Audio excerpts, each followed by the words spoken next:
Now we have the model set up. Now we want to run the solver. Okay. And solver is under data. So if you click the data tab, you will see solver here. If you don't see solver here, so that means solver is not switched on. Okay. Solver is part of Excel. It doesn't get switched on automatically. So you need to go to File, Options. Okay. Under Options, you see add-ins here. So click add-ins and Excel add-ins. Okay, if you click Excel add-ins, and you will see solver there, and of course for me it is already checked, and that's why it is visible. But if it is not visible, you won't see a check mark here, so you need to put a check here and click OK, and solver will appear at that point. Now if you're a Mac user, then I have a link in Blackboard, and you need to go through that link to figure out how to switch on solver. Before we get into solver, let's give some names here. So this is number to produce, and if you control click, you can highlight non-contiguous areas like this.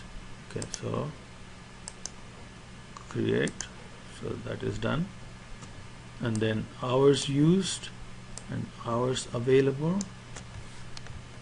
Again, this time your name comes from top row,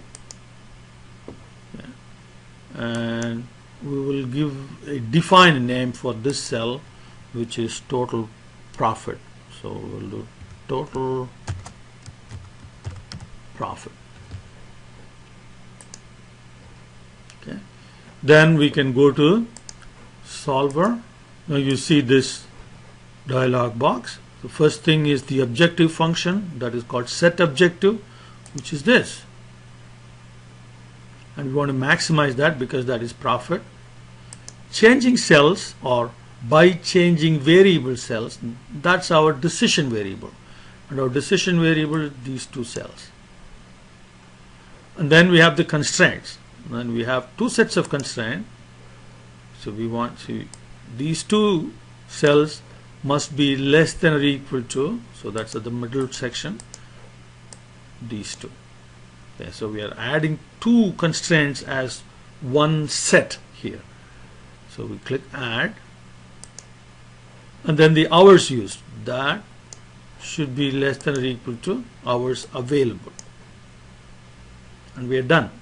Okay, two sets, two each, so hours available and number produced. And then we have to do two more things, and that is make unconstrained variables non-negative. So this will make sure that the decision variables are non-negative. Remember the non-negativity part, that is a requirement. And then here in this box, you should make sure that it is simplex LP, simplex linear programming, not GRG nonlinear. So it should be simplex LP. So that's it. If you have some additional things to set, then you can go to options. If you go to options, you'll see the constraint precision. We talked about scaling. You have automatic scaling, and then if you have integer constraints, you want to make sure that this is unchecked. Of course, right now we don't have integer constraints. Okay, but if you do have integer constraints, then you want to uncheck that. All right. So in most cases, you don't have to go into options. This is sufficient. Now you click solve and make sure that you get this message: solver found a solution, all constraints and optimality conditions are satisfied. Now if you have infeasibility or if you have unboundedness, you will see an error message at this point. Now here we have an optimum solution. If you have multiple optimum solution, it's not going to tell you there is multiple optimum solution. It just simply give you one of those multiple optimum solutions. That's it. So here is the final answer for X sub 1 and X sub 2. We make 560 of basic, 1200 of XP, and this will be the total profit we will be making. Now when we run solver, we can request some special reports, okay, like this. Go to solver and you solve. Once solver finds the solution, and here are the reports that you can request. Now for linear programming, only the first two reports are important. We will not check limits. So just click and then click again for sensitivity. Now click OK. Now that will generate two additional tabs. One is answer report and then sensitivity report. We will look at these two reports in the next video.